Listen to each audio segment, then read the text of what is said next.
Hello everyone. We are going to start chapter 2 of class 11 physics, that is units and measurements. So result of a measurement of a physical quantity is expressed by number accompanied by a unit. There are 7 base units. मतलब कोई भी physical quantity को अगर हमने express करना हो, उसकी measurement को एक्सप्रेस करना हो, तो हम एक नंबर का यूज़ करते हैं और एक यूनिट का। तो हमारे पास 7 बेस क्वांटिटीज़ हैं, जैसे कि length, mass, time, electric current, thermodynamic temperature, amount of substance, luminous intensity. Length का यूनिट है मीटर, मास का किलोग्राम, टाइम का सेकंड, इलेक्ट्रिक करंट का एम्पियर, थर्मोडायनेमिक टेम्परेचर का केल्विन, अमाउंट ऑफ सब्सटेंस का मोल, ल्यूमिनस इंटेंसिटी का कैंडेला। इनके अलावा हमारे पास कुछ डिराइव्ड यूनिट्स भी होते हैं, जिन्हें हम यूनिट्स ऑफ बेस क्वांटिटीज से डिराइव करते हैं। For example newton, joule. Newton is a unit of force which is a derived unit. Joule is a unit of work done which is also a derived unit. तो अब है measurement of length. Length की measurement कैसे करते हैं? Use of vernier caliper, screw gauge, spherometer, इन सब से हम मेज़र कर सकते हैं लेंथ। बट इन सबसे तो हम सिर्फ कुछ विजिबल मैक्रोस्कोपिक लेवल पे ही मेज़र कर सकते हैं।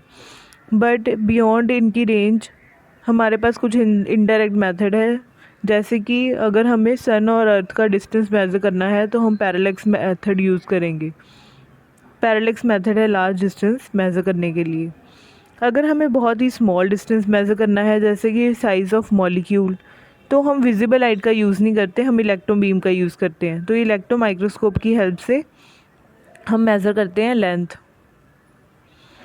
We can have a length range from the size of nucleus. इतने छोटे न्यूक्लियस से लेके जिसका साइज़ है 10⁻14 मीटर, 15 मीटर, उससे लेके नॉन यूनिवर्स तक का साइज़ बहुत ही ज़्यादा है। स्पेशल यूनिट्स ऑफ लेंथ हैं फर्मी, एंगस्ट्रॉम। फर्मी है 10⁻−15 मीटर, एंगस्ट्रॉम है 10⁻−10 मीटर। एस्ट्रोनॉमिकल यूनिट बड़ा यूनिट आ गया, जैसे कि सन और अर्थ के बीच का distance astronomical unit. Light year और पारसेक, ये बड़े यूनिट हैं मैक्रोस्कोपिक लेवल के। तो रेंज ऑफ मासेस हमारे पास है बहुत ही ज़्यादा रेंज, जैसे कि एक छोटे से इलेक्ट्रॉन से लेके नॉन यूनिवर्स का मास, जो कि 10⁻55 kg है। Measurement of time. Atomic standard of time जो है वो periodic vibrations of caesium atom पे बेस्ड है, जिसे हम एटॉमिक क्लॉक भी कहते हैं। ये बहुत ही ज़्यादा एक्यूरेट है। Measurement is the foundation of experimental science and technology. Measurement, अगर मान लीजिए कोई इंस्ट्रूमेंट है, मेजरिंग इंस्ट्रूमेंट, उसकी मेज़रमेंट में कोई छोटी सी अनसर्टेनिटी आ गई जो कि नहीं आनी चाहिए थी, उसे हम कहते हैं एरर। एक्यूरेसी क्या है? It is measure of how close the measured value is to true value of the quantity. किसी क्वांटिटी के कितनी क्लोज है, जैसे कि मान लीजिए कोई वैल्यू है, उसकी कितनी ज़्यादा क्लोज वैल्यू हमारे पास आई, तो उसे हम बोलेंगे एक्यूरेसी ऑफ मेजरमेंट। प्रिसीशन क्या है? अगर हम it tells us to what resolution or limit the quantity is measured, कि क्वांटिटी को हमने किस रेजोल्यूशन, किस लिमिट तक मेज़र किया, मतलब कि बहुत ही प्रिसाइज्ड वैल्यू। जैसे कि हमारे पास एग्जांपल है ट्रू वैल्यू की। ट्रू वैल्यू है 3.678, एक्यूरेट वैल्यू है 3.5। एक्यूरेट है ये क्योंकि ये इस वैल्यू के काफ़ी क्लोज है, 3.678 के काफ़ी क्लोज है 3.5। तो प्रिसाइज्ड वैल्यू क्या है? प्रिसाइज्ड वैल्यू है 3.38। हमने इसे 2 डेसिमल पॉइंट तक शो किया, जबकि एक्यूरेट वैल्यू 3.5 तक ही है। तो 3.38 है, ये प्रिसाइज्ड वैल्यू है पर एक्यूरेट नहीं है, क्योंकि ये 3.5 से काफ़ी दूर हो गया 3.38। तो ये एक प्रिसाइज्ड वैल्यू है, ये एक्यूरेट नहीं है। सपोज़ हमारे पास वैल्यू होती 3.625, तो ये और भी ज़्यादा प्रिसाइज और भी ज़्यादा एक्यूरेट वैल्यू होती, ट्रू वैल्यू के करीब। Systematic errors. सिस्टमैटिक एरर्स क्या है? Instrumental errors. Number 1 is instrumental errors. Instrument की बैड मैन्युफैक्चरिंग की वजह से जो एरर्स आते हैं उन्हें कहते हैं instrumental errors. For example 0 mark of vernier calipers. कई बार ऐसा होता है कि main scale of vernier calipers और वर्नियर कैलिपर्स का स्केल वो आपस में मैच नहीं करते होते। उसका रीज़न क्या है? 0 मार्क कैलिब्रेशन में एरर्स होने की वजह से इंस्ट्रूमेंटल एरर्स आते हैं।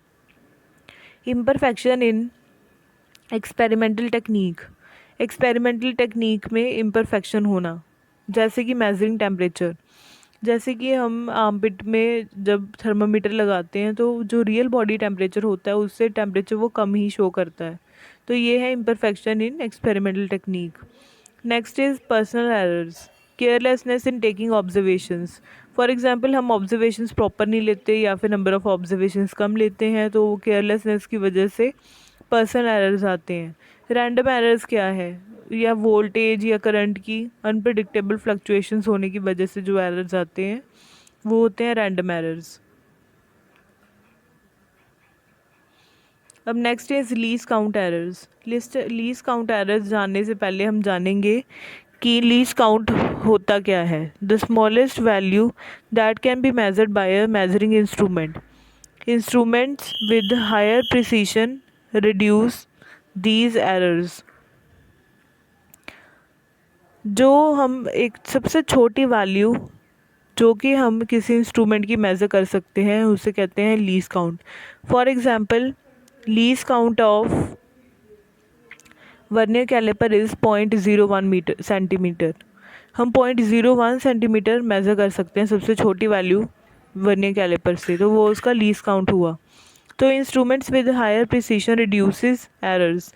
तो लीस्ट काउंट जो है स्फेरोमीटर का वर्नियर कैलिपर से काफ़ी ज़्यादा है, 100 टाइम्स बेटर है। तो इस वजह से हम उसे रिड्यूस कर सकते हैं स्फेरोमीटर यूज़ करके, वर्नियर कैलिपर्स यूज़ ना करते हुए। एब्सोल्यूट एरर क्या है? Magnitude of difference between individual measurement and true value.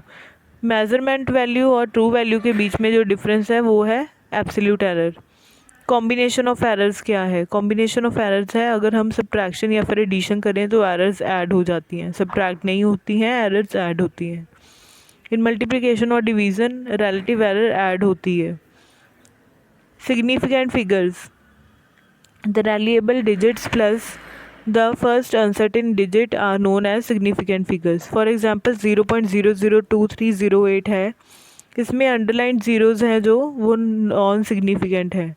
मतलब डेसिमल के जो पहले आएंगी डिजिट से पहले, डेसिमल के बाद वो सिग्निफिकेंट नहीं होती। और जो ज़ीरो जैसे कि 2308 के बीच में जो आई है वो सिग्निफिकेंट होती है। Rounding off the certain digits, जैसे कि 2.745 में हमें 5 को छोड़ना है पर 4 इवन है, तो इस वजह से 2.74 इज़ द नंबर। और अगर 2.735 में देखें तो 2.74 इज़ द नंबर। क्यों? क्योंकि 3 ऑड है, हमें उसे 1 से इंक्रीज़ करना है। Dimensions of physical quantities. Dimensions of physical quantities are the parts to which the base quantities are raised to quantity M L और टी। एम एल और टी के इन टर्म्स में जब हम क्वांटिटी को रेज करते हैं तो हमारे पास आती है dimensions of physical quantity. For example force m1 l1 t-2 is example of dimension of physical quantity force. Thank